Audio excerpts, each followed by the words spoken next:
എല്ലാവിധ സ്കൂൾ ഉൽപ്പന്നങ്ങളുടെയും അതിവിപുലമായ ശേഖരം ഒരു കുടക്കീഴിൽ. VM super value, Chelakkara, Mullurkara, Vazhakkode. വേനൽ മഴയിലും മലമ്പുഴ ഡാം തുറന്നതിനാലും ചെറുതുരുത്തി ഭാരതപ്പുഴയിൽ സമൃദ്ധമായി വെള്ളമെത്തി.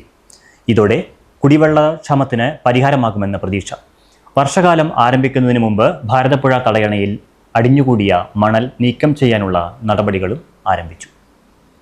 കനത്ത വേനലിൽ കുടിവെള്ളത്തിനായി ജനം നെട്ടോട്ടമോടാൻ തുടങ്ങിയിട്ട് മാസങ്ങളായി. ഇതിനിടെ പെയ്ത വേനൽ മഴയിലും മലമ്പുഴ ഡാം തുറന്നതിനാലും ചെറുതുരുത്തി ഭാരതപ്പുഴയിൽ സമൃദ്ധമായി വെള്ളമെത്തിയിരിക്കുകയാണ്. ഇതോടെ ഒരു പരിധിവരെ കുടിവെള്ളക്ഷാമം പരിഹരിക്കാൻ കഴിയുമെന്നാണ് കരുതുന്നത്.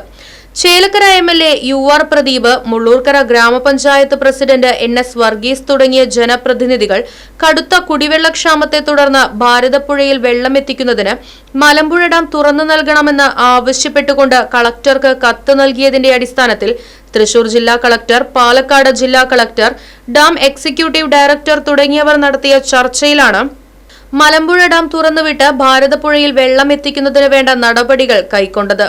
എന്നാൽ ഡാം തുറന്ന് 3 ദിവസങ്ങൾക്ക് ശേഷമാണ് ചെറുതുരുത്തി ഭാരതപ്പുഴ തടയണയിൽ വെള്ളമെത്തിയത്.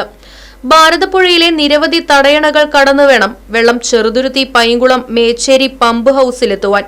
പ്രധാനമായും ഭാരതപ്പുഴയുടെ പരിസര പ്രദേശങ്ങളായ ചേലക്കര നിയോജക മണ്ഡലത്തിലെ 9 പഞ്ചായത്തുകൾ, ഷൊർണൂർ മുനിസിപ്പാലിറ്റിയിലെയും വടക്കാഞ്ചേരി മുനിസിപ്പാലിറ്റിയിലെയും മുഴുവൻ ഡിവിഷനുകൾ, മെഡിക്കൽ കോളേജ് ഉൾപ്പെടെയുള്ള സ്ഥലങ്ങൾ എന്നിവിടങ്ങളിലേക്ക് കുടിവെള്ളമെത്തിക്കുന്ന പ്രധാന സ്രോതസ് ഭാരതപ്പുഴയാണ്. ജനുവരി മുതൽ ഭാരതപ്പുഴയിലെ നീരൊഴുക്ക് ഗണ്യമായി കുറയുകയും കടുത്ത കുടിവെള്ളക്ഷാമം നേരിടുകയും ചെയ്തിരുന്നു. ഇതിന് പരിഹാരം കണ്ടെത്തിയിരുന്നത് ടാങ്കറുകളിൽ വെള്ളമെത്തിച്ചുകൊണ്ടായിരുന്നു. എന്നാൽ ജനങ്ങൾക്ക് ആവശ്യമായ വെള്ളം ഇത്തരത്തിൽ ലഭിച്ചിരുന്നില്ല.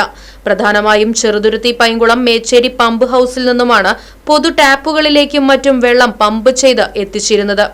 ദിവസേന പമ്പ് ചെയ്തിരുന്ന വെള്ളം കടുത്ത പ്രതിസന്ധിയെ തുടർന്ന് ആഴ്ചയിൽ 1 ദിവസം എന്ന കണക്കിലാണ് എത്തിച്ചിരുന്നത്. അതിനാൽ തന്നെ ഒരാഴ്ചയിലധികം വെള്ളത്തിനായി കാത്തിരിക്കേണ്ട അവസ്ഥയാണ് ജനങ്ങൾക്ക് നേരിടേണ്ടി വന്നിരുന്നത്. എന്നാൽ ഭാരതപ്പുഴയിൽ ആവശ്യത്തിന് വെള്ളമെത്തിയതോടെ പമ്പിംഗ് എല്ലാ ദിവസവും നടത്തുവാൻ കഴിയുമെന്നാണ് പ്രതീക്ഷ. ഭാരതപ്പുഴ തടയണയിൽ അടിഞ്ഞുകൂടിയ മണൽ നീക്കം ചെയ്യുന്ന നടപടി വളരെ വേഗത്തിലാക്കിയിട്ടുണ്ട്. ഇതിനുവേണ്ടി പുഴയിൽ പ്രത്യേക ട്രാക്കുകൾ നിർമ്മിച്ച JCBകൾ ഉപയോഗിച്ചാണ് മണലെടുപ്പ് നടക്കുന്നത്. വർഷകാലം ആരംഭിക്കുന്നതിന് മുൻപ് തടയണയിലെ മണലെടുപ്പ് പൂർത്തീകരിച്ച് വെള്ളം സംഭരിച്ചു നിർത്തുവാനാണ് ഉദ്ദേശിക്കുന്നത്. Right vision news, Cheruthuruthy. പുതുമയുള്ള ഓർമ്മകൾ സമ്മാനിക്കാൻ ഒരു അധ്യയന വർഷം കൂടി വന്നെത്തി.